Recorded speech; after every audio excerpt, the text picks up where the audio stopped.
Let's go watch it in 2D. No, let's go watch it in 3D. But if we watch it in 3D, then is it worth the cost? You can't beat me. I'm you, only better. I'm the best. You are obviously not the best.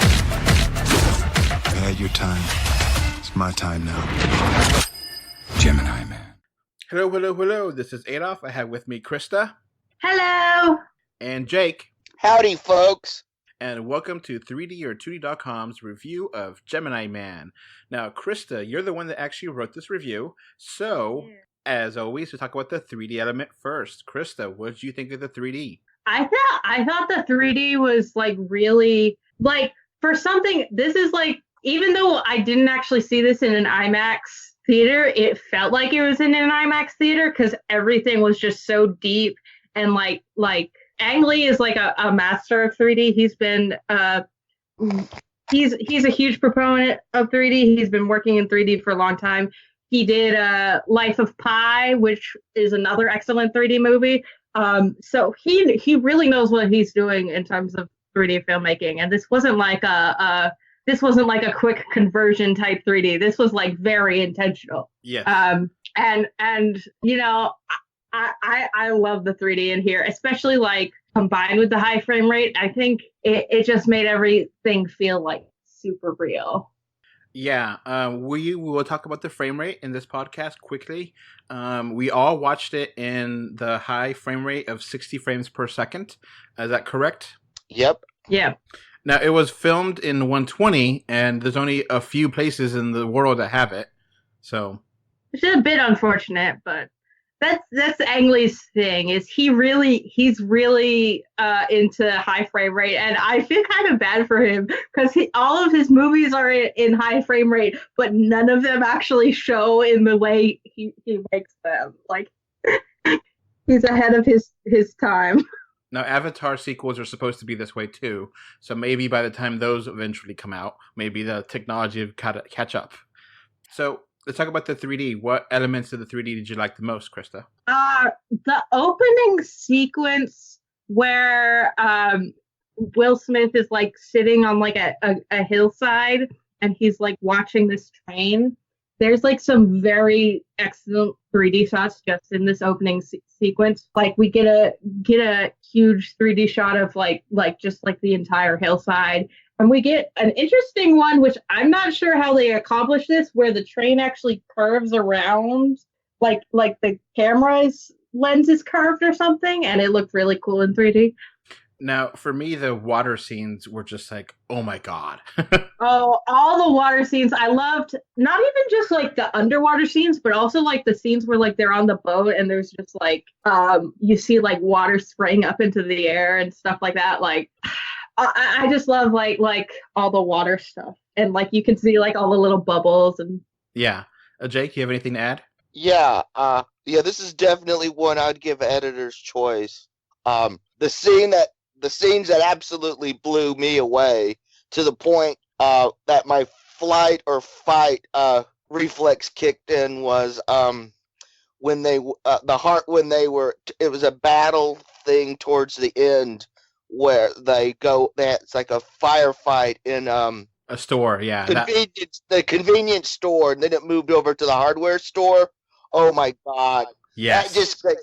I felt like I was in the middle of a firefight. yeah, there's so much glass exploding and things, and there's light. The bullets are glowing and everything's flying, and it's just Oh yeah, and then there was some. And one of the things that I really loved about the 60 frames was 3D tends to be really, really dark, and high frame rate you have to shoot with a lot of light, and it needs, so combined together they kind of even out. Yeah, and I was kind of surprised also at how bright. And it also I don't like motion smoothing, but this made 3D it doesn't really work very well when in high speed action scenes. It gets jerky and confusing. there were some martial arts moves. They looked absolutely gorgeous. You could see the flips and the turns and the moves clear as day, which you can't in regular 3D. I think one of my favorite scenes was the scene when they're in like the what is it, the catacombs with all the skeletons lying around everywhere, and they're fighting and they're hitting the skeletons. But like it's supposed to be like super, super dark in there, but it's still really bright. And like the way they lit it with like, you know, like there's light coming off of the sniper gun and like they're being lit from one side from the sniper gun. Like all the lighting in that scene was like really good despite it being low lighting, which this movie was exquisitely made. All right, so Krista, what is your official take on the 3D aspect of this movie? What is your final grade? I believe I put great on the ratings, and like I still stand by like the great. Like I just loved it. Yeah, I agree with you there. Totally agree. You know, it wouldn't have that many gimmicky scenes, but overall, it was just made for it, so it worked. So Jake, you go all the way, right, and give it editor's choice. Great. Yeah, there were like beautiful pop outs that didn't like split.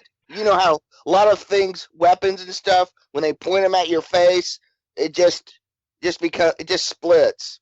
Like it becomes two items and you get a headache. Yeah. Because 3D wasn't aligned right. Some of the guns came very far out into negative space, but you didn't notice that they were coming out into negative space as far as they were, because you were just immersed. You didn't really know what was, like, it wasn't gimmicky like, oh, things are popping out at you. It was like, you're in the world. Mm-hmm. So, yeah, definitely watch this in 3D if you can. And, yeah, a huge recommendation from all of us here.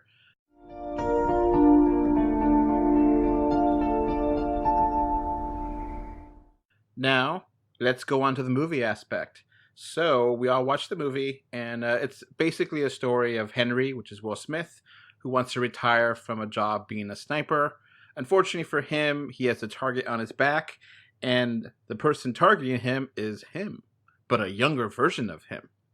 Krista, we take it from here. Yeah, I think this was like a very interesting story from like a character analysis point of view. Like it seems like less interested in the sci-fi aspect of human cloning as it is in like the emotional aspect of what it means to like have a younger version of yourself, and like you know, it's really about this conflict between the ages and like, you know, that kind of aspect, and also like the emotional aspect of, you know, having another version of yourself out there. You know, what does that really mean? So yeah, the action here is what it's really about, and I think it does kind of delve into some deeper elements, but it doesn't really get preachy. That's what you said in your review, and I agree. And I think that the action here is almost nonstop, so you really get 80% action here, and I'm totally fine with that. Mm-hmm. It's really just a reason to see Will Smith fight himself, but like.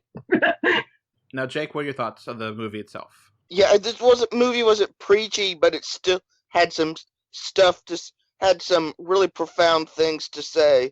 One of the things that really got me was Clive Owen's speech. And basically he was like preaching, oh, I want to clone humans so we can legalize slavery again. Yeah, and like it was kind of funny that Will Smith's response was like a one-liner where it was like, the villain got like this huge monologue, and Will Smith was like, that's dumb, and like that was the end of that.